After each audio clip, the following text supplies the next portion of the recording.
سحر خوش شکل تھی اور پہلی نظر میں ہی مصطفیٰ کو دل دے بیٹھی۔ وہ روز ہی کسی نہ کسی بہانے بند سنوار کر اس کے آفس پہنچ جاتی۔ جلد ہی مصطفیٰ کو اس کے ارادوں کا علم ہو گیا۔ مصطفیٰ اسے نظر انداز کرتا لیکن وہ روز آنے سے باز نہ آئی۔ ہیلو مصطفیٰ۔ سحر آج پھر بغیر اجازت اس کے آفس میں داخل ہوئی۔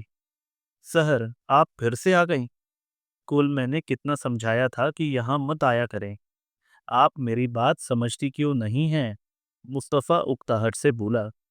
مصطفیٰ، میں آپ کے لیے کچھ بھی کر سکتی ہوں لیکن آپ کی یہ بات نہیں مان سکتی۔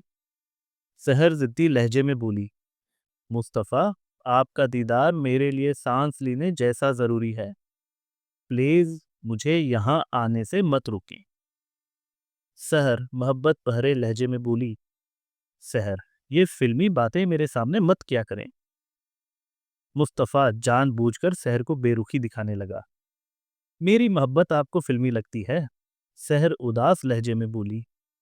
جی ہاں، پلیز اب جائیں یہاں سے اور مہربانی کر کے دوبارہ واپس مت آئیے گا۔ مصطفیٰ کٹھور لہجے میں بولا۔ سحر روتی ہوئی وہاں سے چلی گئی لیکن وہ باز پھر بھی نہ آئی۔ اگلے روز بھی بند سنوار کر مصطفیٰ کے آفس پہنچ گئی۔ سحر کے پاپا محمود قریشی بھی مصطفی سے تعلقات بڑھانے کی کوشش کرنے لگے۔ وہ مصطفیٰ سے اس قدر متاثر تھے کہ ان کے دل میں شدت سے مصطفیٰ کو اپنا داماد بنانے کی خواہش تھی۔ کبھی مصطفیٰ کو اپنے گھر ڈنر پر بلاتے تو کبھی سحر کو لے کر خود مصطفی کے بنگلے میں پہنچ جاتے۔ مصطفیٰ ان کی بے تکلفی دیکھ کر ان کے ارادے خوب سمجھ چکا تھا۔ شہر کے کئی بڑے بزنس مین بھی مصطفیٰ کو اپنا داماد بنانے کے خواہش مند تھے اور ان کی بیٹیاں تو پہلے ہی مصطفیٰ پر فدا تھیں۔ مسز فاخرہ خود بھی مصطفیٰ کے لیے لوگوں کا رجحان اور لڑکیوں کی دیوانگی دیکھ کر ڈر گئیں۔ وقت ضائع کیے بغیر منصوبے کے مطابق دنیا کے سامنے نگینہ اور مصطفیٰ کی شادی کروا دی۔ یہ بات سب کے لیے حیران کن تھی، خاص طور پر سلیم اور سحر کے لیے۔ سحر نے ٹوٹے ہوئے دل کے ساتھ مصطفیٰ کے ولیمے میں شرکت کی۔ مصطفیٰ بہت حسین لگ رہا تھا جبکہ نگینہ قیمتی ہیرے کے زیورات اور ڈیزائنر لہنگے۔ میں بھی ذرا بھی خوبصورت نہیں لگ رہی تھی۔ بہت ستائش مگر صرف مصطفیٰ کی، جو بھی نئے جوڑے کو مبارکباد دینے آتا۔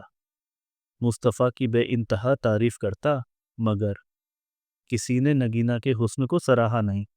یہ بات نگینہ شدت سے محسوس کر رہی تھی۔ سب دبی آواز میں کانوں میں سرگوشی کر رہے تھے۔ سلمہ قریشی نے اپنے قریبی دوستوں کا لمبا گروپ بنا کر جلن سے بولی۔ نگینہ تو مصطفیٰ کو ذرہ نہیں جچتی۔ ایسا لگ رہا ہے جیسے پٹھان کے ساتھ خوفناک چڑیل بیٹھی ہو۔ سب کا قہقہ گونجا۔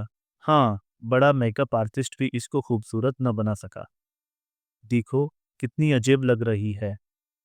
ہاں، اس کو تو بدصورت ترین دلہن کا خطاب ملنا چاہیے۔ جیسی بھی ہے مگر دیکھو اتنا خوبصورت لڑکا لے اڑی۔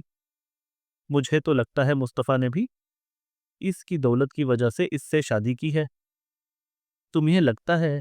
مجھے تو پورا یقین ہے، ورنہ نگینہ جیسی شرابی، بدصورت، آوارہ، بدتمیز لڑکی سے تو کوئی اندھا، لنگٹا، گونگا، بہرا بھی شادی نہ کرے۔ سب نگینہ کا مذاق اڑاتے ہوئے ہنسنے لگے۔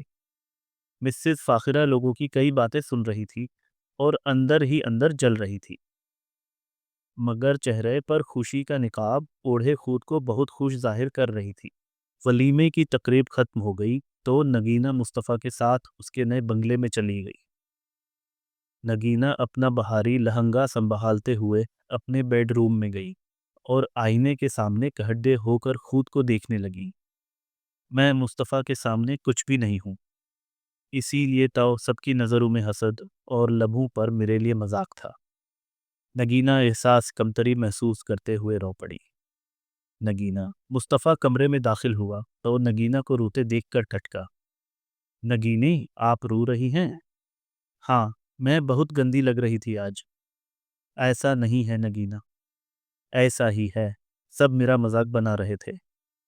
نگینہ، لوگوں کی باتوں کو دل پر مت لیجیے۔